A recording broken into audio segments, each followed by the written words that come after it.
Although the Democratic Party was quick to blame itself for Kamala Harris's defeat in the 2024 presidential election, little discussion surrounds GOP strategies to reach voters, nor the problematic content of their advertising. The New York Times on September 20th, 2024 reveals that one ad in battleground state Michigan began with sneaky, two-faced Kamala Harris is secretly campaigning for Palestine and is trying to get away with it. This advertisement, intentionally mispronouncing Harris's given name, was aired by Future Coalition, a Republican-backed super PAC that the Detroit Free Press on November 6th of 2024 explains only aired ads in specific communities, targeting Arab American populations. And considering the Washington Post report on November 15th of 2024 that the Michigan communities with the highest Arab American populations targeted by these ads overwhelmingly voted for Donald Trump in the 2024 presidential election, we must ask today's research question. How did the Future Coalition Super PAC employ anti-Semitic rhetoric in Michigan to enrage Muslim voters?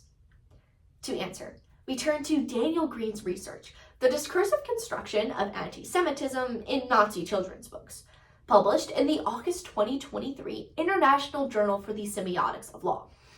This model proves ideal for our analysis because Green identifies the strategies employed by anti-Semitic rhetorics and works for public consumption that subvert Jewish legitimacy.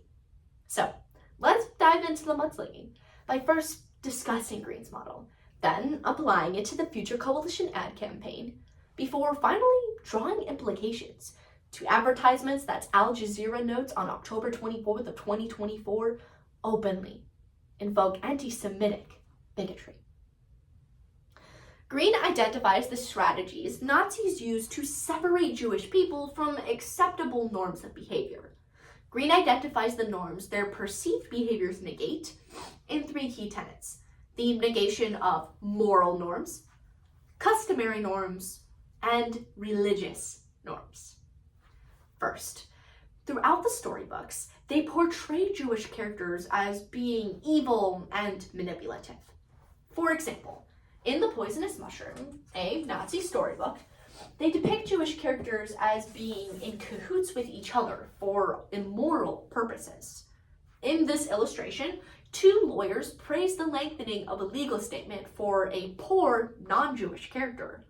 Or in this illustration, where a teacher teaches a young Jewish boy immoral practices by the light of the menorah. These stories separate Jewish characters from human conceptions of morality, defining them as inherently immoral and evil people. Secondly, the negation of customary norms. Nazi teachings define any behavior not in accordance with typical communities as being Jewish.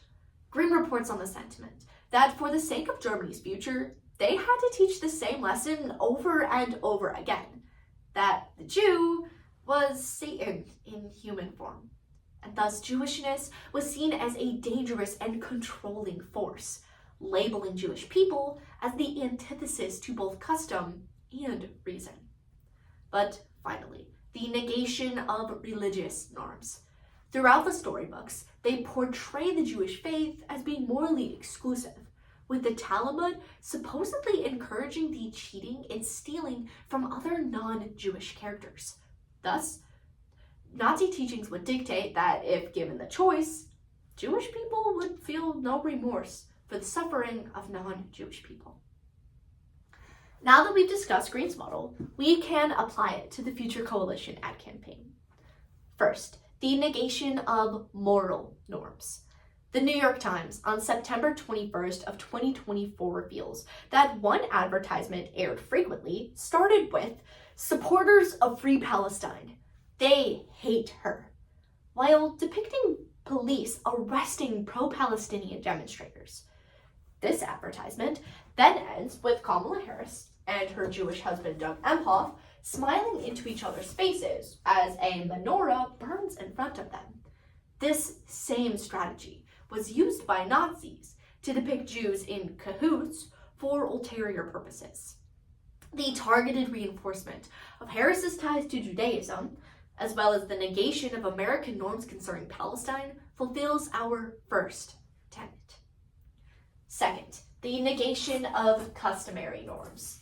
The language of the ads marks Harris's husband, Doug Emhoff, as being the first Jewish presidential spouse ever, arguing Harris would thus always act on behalf of the Jewish community.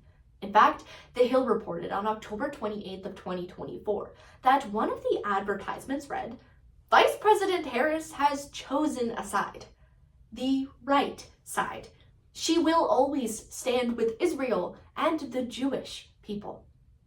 These advertisements successfully position Harris as a powerful Jewish politician in opposition to Christian political norms in the United States, fulfilling our second tenet.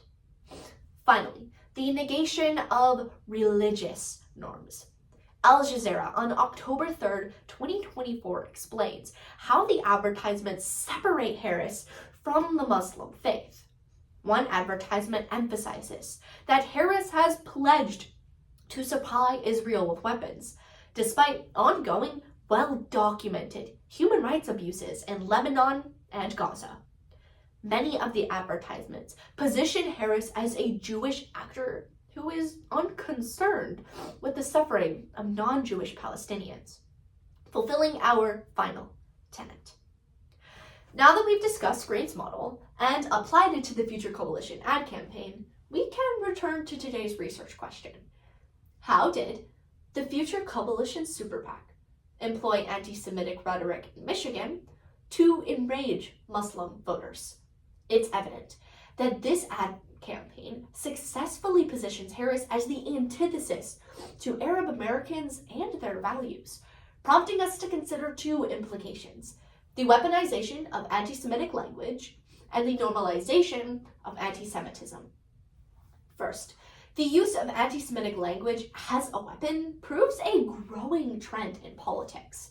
The Anti-Defamation League explains on December 11th of 2023 that in 2023, the number of anti-Semitic incidents in the United States increased by over 337% compared to the previous year, the highest increase since 1979. And NPR explains on April 23rd, 2024, that demonstrations on college campuses have specifically bolstered these statistics, with students just claiming to use their free speech to ostracize those who do not support Palestine. However, ignorance of the harms anti-Semitic language inflicts does not excuse its employment to critique Israeli actions. Finally, the use of anti-Semitic rhetoric only fosters its normalization in United States culture. The aforementioned NPR article on April 23rd, 2024 furthers that although NBA star Kyrie Irving was suspended from play after posting links to anti-Semitic films on social media, his suspension lasted only 8 games before he was welcomed back to the court. And the BBC reports on November 18th of 2023 that Disney, among other finance giants, previously refused to advertise on X due to Elon Musk's anti-Semitic practices. However, X revealed on November 14th of 2024 that all of the companies, including Disney, had resumed airing ads on X, despite Elon Musk's direct involvement and funding of the Future Coalition ad campaign. We will see a normalization of anti-Semitism because our society is only becoming complacent with its presence in our news and media. Today, we discussed Green's model, applied it to the Future Coalition ad campaign, and drew revealing implications. We're seeing a normalization of anti-Semitism, and it is only through targeted resistance and awareness that we stand a chance at keeping our world inclusive.